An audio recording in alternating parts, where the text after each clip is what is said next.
مشہور psychologist Walton اور اس کے چند ساتھیوں نے چند بچوں پر کچھ تجربات کیے۔ وہ بچے 4 سال یا اس کے لگ بھگ ایج کے تھے، اور ان بچوں کے سامنے چند چاکلیٹس رکھ دی گئی، بلکہ ایک چاکلیٹ سب بچوں کے سامنے رکھ دی گئی، اور ان سے یہ کہا گیا کہ اگر 15 منٹ تک آپ یہ چاکلیٹس نہیں کھاؤ گے تو اس کے بدلے میں آپ کو دگنی چاکلیٹس ملیں گی، اور اگر آپ کھانا چاہو تو ابھی بھی آپ ایک چاکلیٹ کھا سکتے ہیں۔ اس ریسرچ کے بعد چند بچوں نے تو اسی وقت چاکلیٹس جو ہیں وہ کھا لی اور وہ خود پر کنٹرول نہ کر پائے، لیکن جو چند بچے جن کا کنٹرول زیادہ تھا خود پہ، جن کی ویل پاور مضبوط تھی، انہوں نے وہ چاکلیٹس نہیں کھائیں اور 15 منٹ انتظار کرتے رہے، اور 15 منٹ بعد ان کو ڈبل چاکلیٹس مل گئیں۔ لیکن یہ والی ریسرچ جو ہے 1960s سے سٹارٹ ہوئی اور اس کے بعد 30 سال تک جاری رہی۔ 1990 میں جب یہ شائع ہوئی، اس کا جب رزلٹ آیا، تو انہوں نے انہی بچوں پر آئندہ 30 سالوں میں بھی اس ریسرچ کو کنٹینیو کیا، اور 1990s میں جب یہ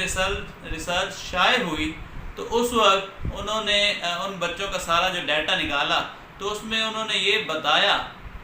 کہ جن بچوں نے چاکلیٹس نہیں کھائی تھی، 15 منٹ ویٹ کیا تھا، ان کی ویل پاور مضبوط تھی اور خود پر کنٹرول ان کا مضبوط تھا، تو وہ اپنی پریکٹیکل لائف میں بہت ہی کامیاب رہے۔ ان کے ریلیشن شپ بھی مضبوط تھے، وہ زیادہ خوش بھی تھے، وہ ایجوکیشن میں بھی اچھے رہے تھے، اور وہ بزنس میں بھی کامیاب ہوئے تھے، پریکٹیکل لائف کی ہر فیلڈ میں وہ کامیاب تھے۔ لیکن اس کے برعکس جو دوسرے بچے تھے جنہوں نے اپنے آپ پر کنٹرول نہیں کیا اور چاکلیٹس کھا لی، تو ان کے ریزلٹس بھی ویک رہے۔ آئندہ 30 سال جب ان پر ریسرچ ہوئی تو ان کے ریلیشن شپ بھی خراب رہے، ان میں ڈائیورس ریٹ بھی زیادہ تھا، اور وہ پریکٹیکل لائف میں بھی اتنے زیادہ کامیاب نہیں رہے۔ اس ریسرچ سے ہمیں یہ سبق ملتا ہے کہ جو بھی سیلف کنٹرول اور ویل پاور جس کی مضبوط ہوگی، وہ پریکٹیکل لائف میں بھی زیادہ سے زیادہ کامیاب ہوگا۔ لیکن بینگ اے مسلم، ہمیں اللہ تعالیٰ نے بہت سارے ایسے کام بھی ہمارے ذمہ لگائے ہیں جن سے ہماری ویل پاور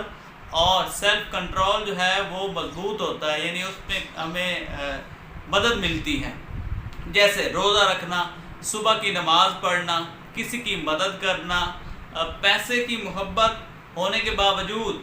اللہ کی راہ میں خرچ کرنا، بدلہ لینے کی طاقت کے باوجود دوسروں کو معاف کر دینا، قربانی دینا، احسار کرنا، جو خود کے لیے پسند ہو وہی دوسرے کے لیے پسند کرنا، یہ ساری چیزیں جو اسلام نے ہمیں بتائی ہیں، اس سے بھی ہمارا سیلف کنٹرول اور ویل پاور مضبوط ہوگی، اور اگر ہم ان پر عمل کریں گے تو یہ دنیا بھی ہماری کامیاب ہوگی اور آخرت میں بھی ہمیں کامیابی نصیب ہوگی۔ اپنا بہت سارا خیال رکھنا۔ اللہ حافظ۔